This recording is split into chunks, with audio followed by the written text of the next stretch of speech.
तो यहाँ पर पहला क्वेश्चन है कि किस वर्ष उड़ीसा बिहार से पृथक हुआ। तो उड़ीसा को जो है बिहार से 1935 के अधिनियम के तहत इसको अलग करने की बात की गई, और इसको जो अलग किया गया वो 1936 में किया गया। तो 1936 इसका सही आंसर होगा। ठीक है,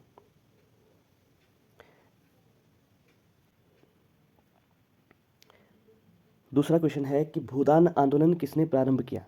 तो अगर हम भूदान आंदोलन की बात करते हैं तो यह विनोबा भावे के द्वारा स्टार्ट किया गया था 1951 में। तो उन्होंने लोगों से रिक्वेस्ट की थी, जिनके पास बहुत सारी ज़मीन थी, उनसे रिक्वेस्ट की कि वे स्वैच्छिक भूमिदान करें। तो उससे संबंधित यह जो है भूदान आंदोलन था। तो इसका सही आंसर होगा विनोबा भावे। ठीक है, नेक्स्ट क्वेश्चन है भारत की संविधान सभा किसके अनुसार गठित की गई। अगर हम भारत की संविधान सभा की बात करें तो भारत की संविधान सभा जो है कैबिनेट मिशन के जो कैबिनेट मिशन योजना था इसके तहत इसको जो है गठित की गई थी, और इसमें 3 सदस्य थे, पैट्रिक लॉरेंस, स्टुअर्ट क्रिप्स और एवी अलेक्जेंडर। ठीक है, तो यह जो है 1946 में कैबिनेट मिशन योजना आई थी। नेक्स्ट क्वेश्चन है कि किस एक्ट के द्वारा भारत के गवर्नर जनरल को अध्यादेश जारी करने की शक्ति प्रदान की गई थी।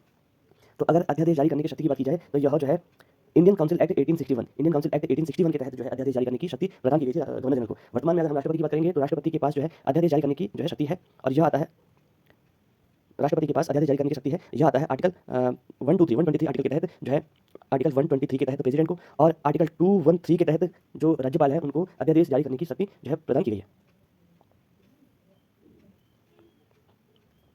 अगला प्रश्न है कि लोकसभा में किसी विधेयक को धन विधेयक के रूप में कौन प्रमाणित करता है। तो धन विधेयक को प्रमाणित करने का जो अधिकार है, जो पावर है, जो शक्ति है, वो है लोकसभा अध्यक्ष के पास। ठीक है, तो लोकसभा अध्यक्ष इसका सही आंसर होगा। तो जो धन विधेयक आता है ये आर्टिकल 110 के अंतर्गत जो है धन विधेयक की चर्चा की गई है। अगला प्रश्न है कि इनमें से कौन संसद का हिस्सा तो है लेकिन दोनों सदनों में किसी का सदस्य नहीं है, यानी कि संसद का अभिन्न अंग है किंतु संसद का सदस्य नहीं है। तो जो है यहाँ पर हमारा भारत का प्रेसिडेंट, हमारे संसद के 3 महत्वपूर्ण अभिन्न अंग हैं, लोकसभा, राज्यसभा और प्रेसिडेंट। प्रेसिडेंट भारत के संसद का अंग है किंतु भारत के संसद का सदस्य राष्ट्रपति नहीं है। ठीक है, दोनों चीजें बहुत महत्वपूर्ण है, इसको भी आपने ध्यान में रखना है।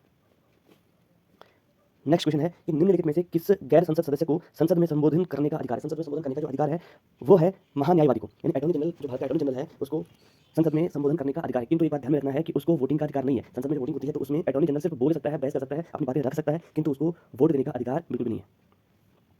निम्नलिखित में किस मंदिर को ब्लैक पैगोडा कहा जाता है। ब्लैक पैगोडा जो है सूर्य मंदिर, जो कोणार्क का सूर्य मंदिर है, इसे ब्लैक पैगोडा कहा जाता है।